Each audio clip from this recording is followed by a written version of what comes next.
C'est un site extrêmement complexe. C'est un alignement qui n'aurait jamais dû être celui-là. Et troisièmement, il y a eu un affaissement de l'autoroute et il y a eu 2 glissements de terrain. Et nous avons vu des situations difficiles pendant la construction. Au moins, ça date depuis le début. Il y a eu plusieurs moments où il y a eu ce qu'on appelle des cracks pendant la construction. Aussi. C'est-à-dire déjà en 2012, 2013. 2013, c'est commencé. Donc c'est une situation extrêmement difficile parce que beaucoup de gens pensent que c'est très simple. C'est pour ça qu'on nous a demandé de venir ici. Il y avait 2 problèmes fondamentaux. Premièrement, la route était construite sur des remblais, sur un système de remplissage qui n'était pas assez solide. Donc la route s'est affaissée.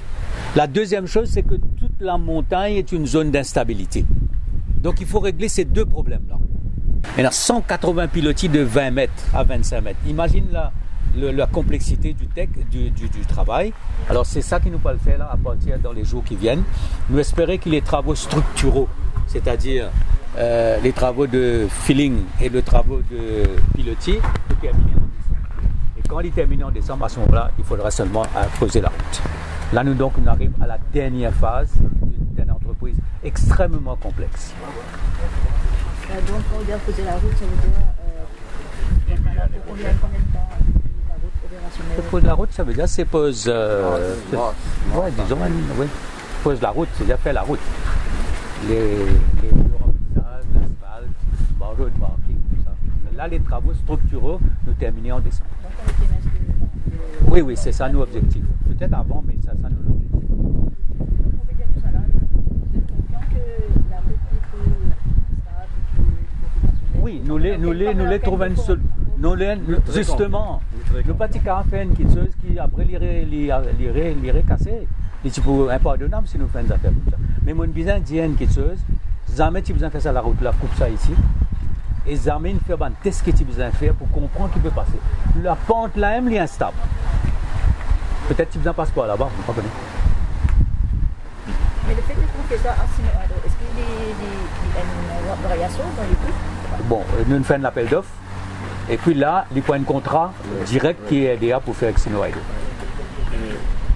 Ce qui nous peut dire, nous, Road Development Authority, comme sur le Public Document Act, nous devons ces business suivre toute une procédure qui est là-dedans et nous finissons suivre les procédures qui permettent nous, aujourd'hui, de sélecter un contracteur. Solution que nous devons trouver avec les temps, c'est en deux phases. Premièrement, nous finirons retirer environ 14 mètres du sol qui n'était pas bon.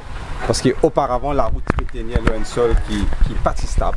C'est premièrement, nous retirons ça 14 mètres là. Vous pouvez trouver qu'il nous 14 mètres en bas.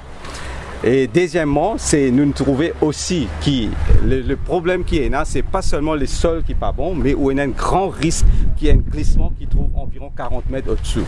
C'est pour ce Magnon, avec le modeling qu'il fait, nous trouver qu'il y a ça.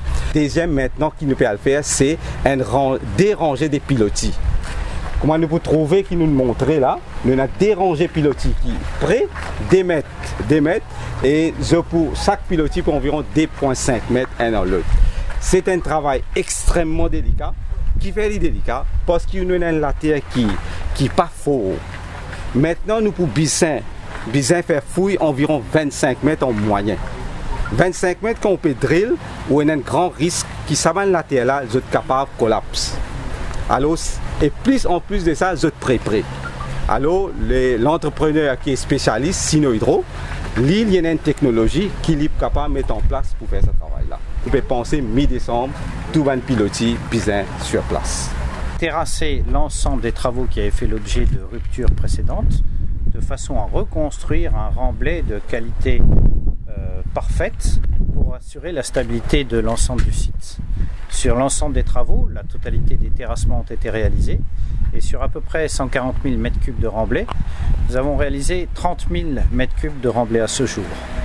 Alors lors de l'exécution des travaux, je reviens sur ce qu'a dit Monsieur le Ministre, nous nous sommes rendus compte qu'il y avait des problématiques de stabilité de sol et je dois dire que faire face à de pareilles difficultés n'a pu se faire que grâce à la collaboration de l'ensemble des acteurs.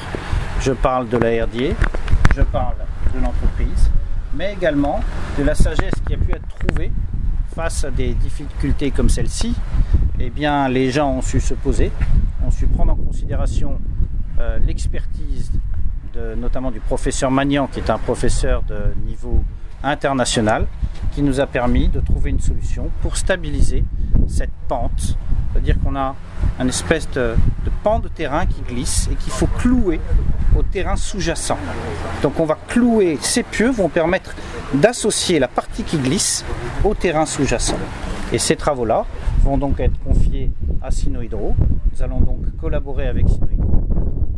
On est persuadé d'une collaboration efficace, et une fois que ces travaux de clouage de pieux auront été réalisés, nous poursuivrons le remblai pour, in fine, réaliser la route qui permettra de réouvrir complètement cette grande route de Terre Rouge-Verdun.